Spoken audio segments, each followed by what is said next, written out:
மாண்புமிகு உறுப்பினர் ஏஜி வெங்கடாச்சலம்.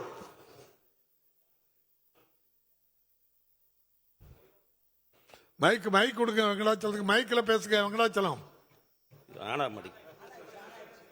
மாண்புமிகு பேரவைத் தலைவர் அவர்களே, ஈரோடு மாவட்டம் அந்தியூர் சட்டமன்ற தொகுதி அந்தியூர் வருவாய் வட்டத்திற்கு உட்பட்ட எண்ணமங்கலம், மைக்கேல்பாளையம், சங்கராபாளையம், அத்தானி, வெள்ளித்திருப்பூர், சென்னம்பட்டி மற்றும் கொமராயனூர் ஆகிய வருவாய் கிராமங்களில் கடந்த 80 ஆண்டுகளுக்கு முன்பு 1500 விவசாய குடும்பங்களுக்கு விவசாயம் செய்ய நிலம் பிற்படுத்தப்பட்டோர், மிகவும் பிற்படுத்தப்பட்டோர் மற்றும் பட்டியலின மக்களின் அனைவருக்கும் நிபந்தனை பட்டாவாக வழங்கப்பட்டது.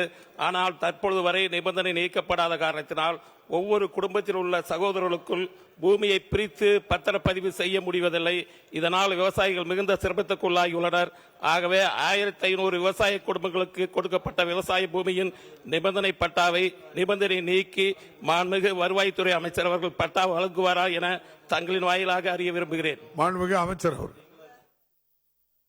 மாண்புமிகு பேரவைத் தலைவர்கள், நான் வருகிற வழியிலேயே என் மத்தியில் இந்த மனுவை அளித்திருக்கிறார்கள். இந்த மனுவின் மீது தகுந்த நடவடிக்கை, இந்த கேள்விக்கு சரியான நடவடிக்கை எடுத்து வெகு விரைவில் அந்த நிபந்தனை நீக்கி பட்டா வழங்குவதற்கு வேண்டிய ஏற்பாடுகள் செய்யப்படும். மாண்புமிகு உறுப்பினர் அசோக்குமார்.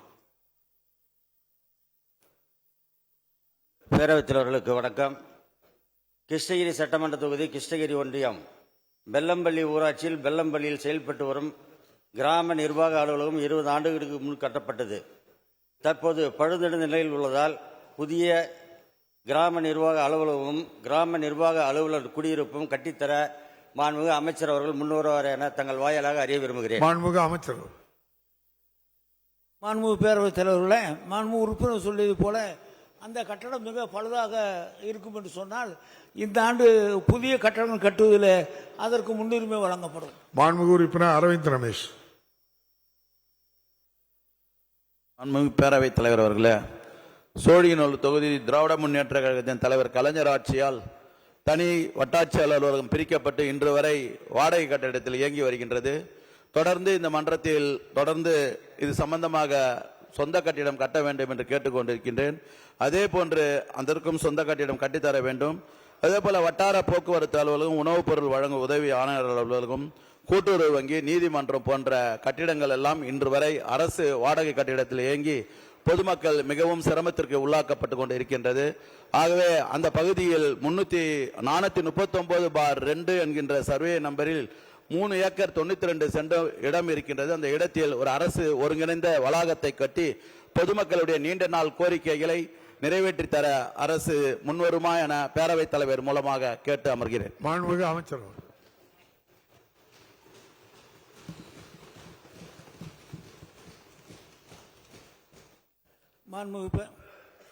மாண்புமிகு பேரவைத் தலைவர்களே, தாலுகா அலுவலகத்திற்கு புதிய கட்டடம் கட்ட வேண்டும் என்று மாண்புமிகு உறுப்பினர் அவர்கள் கேட்டிருக்கிறார்கள். இந்த ஆண்டு நிதி சரியாக இருக்கும் என்று சொன்னால் அதற்கு முன்னுரிமை வழங்கப்படும். செய்திகளை உடனுக்குடனும் துல்லியமாகவும் தெரிந்து கொள்ள சப்ஸ்கிரைப் பண்ணுங்க.